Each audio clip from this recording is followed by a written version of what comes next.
po jako akawuwo. You have to negotiate.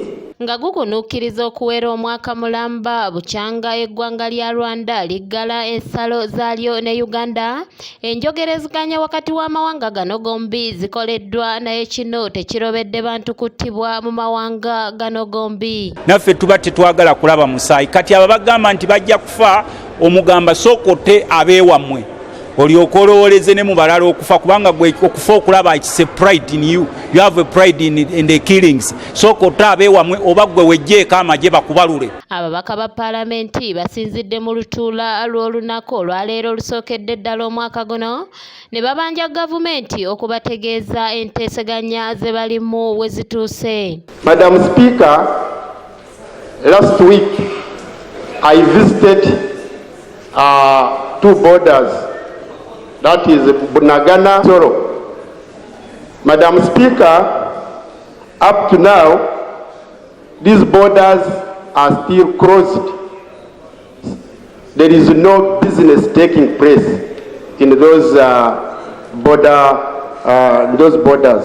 So, Madam Speaker, wano Nampala gavumenti Luusi Nankabirwa wasinzidde n'ategeeza nga gavumenti z'ensi zino ebbiri bwe ziri mu nteeseganya okulaba nga enkolagana eddamu okubaawo olw'ensalo ziddemu ziggulwe. There are so many meetings that have been going on, including a meeting that took place in Munyonyo, where we had a delegation from Rwanda, and the Minister of Foreign Affairs was instructed by His Excellency the President to be in those meetings.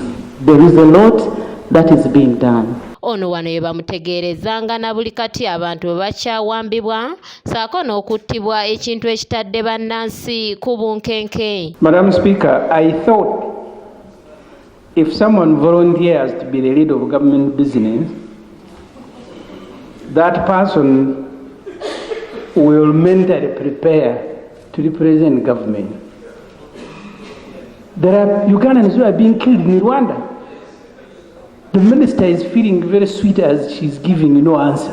Nankabirwa asinzidde mu lutuula luno n'ategeeza nga bwe kyeraliikiriza kubanga abantu bandyeyongera okufa okutuusa amawanga gano lwe ganaddamu okutabagana. Right, Honorable Speaker, let me repeat that numerous meetings have taken place. Without meeting, the two countries meeting, you cannot solve the current problem without losing more lives. You cannot solve the problem without losing more lives. Ensonga eno enyiizizza ababaka ba Paalamenti ababaddewo bwe batyo ne bamwewuunya olw'ebigambo ebimuvuddemu nga bagamba nti tebyandivudde mu muntu muzadde nga ye. Madam Speaker, as we sit here, we owe a lot of responsibility to Ugandans. Above all, if you look at Rwanda and Uganda, the people have been living in harmony. Madam Speaker, I sat here listening to a mother trying to make it that Ugandans should die in the process of peace. When other countries like America, one citizen matters a lot. Wano ababaka nga bakulembeddwamu Sipiika Rebecca Litwala Kadaga wamu n'akulira oludda oluvuganya gavumenti Betty Awolo Chan bwe basinzidde ne basaba gavumenti okuvaayo mu lwatwetegeeze bannayuganda nti tebaddamu kugenda mu ggwanga lya Rwanda nga na bannaffe aba Rwanda bwe bategeeza abaabwe. Is the government of Uganda going to issue a travel advisory? That's what we want to know. Is the government going to issue an advisory so that citizens know you remain on your side? Don't try to go there. So, yes. What is wrong?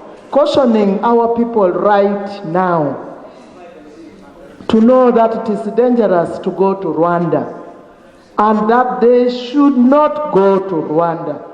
Wano Sipiika wasinzidde n'alagira minisita w'ensonga z'ebweru okujja abawa alipoota ku ki ekigenda mu maaso wakati wa Uganda ne Rwanda. Since the end of November, that debate has been in this house and the country. You can't ask us for more time. The foreign minister should come and brief us What is happening? Clarification, Madam Speaker. Tuesday next week, you should be here. Wabula y'omubaka akiikirira abantu ba Nakaseke South Rutamaguzi Ssemakula avuddeyo n'avumirira ebigambo ebyogeddwa Nampala wa gavumenti ng'agamba nti bo nga Paalamenti ya Uganda tebawagira ky'abantu kuttibwa ng'enteeseganya wakati w'amawanga gano gombi zigenda mu maaso. Mumuveeko ayogera arrogantly bw'atyo waliwo ffe kye tufiisa tuvaluwinga nnyo nti buli muntu ne bw'aba si Munnayuganda naye nga mufirika munnaffe tumuvaluwinga nti he or she matters a lot. I don't care which country you come from. Shafiru Mwesije yakusakidde eggulire lino ku lwa ABS Television. I don't care who you are, what religion you believe in, kasi obeera ng'oli muntu otambula.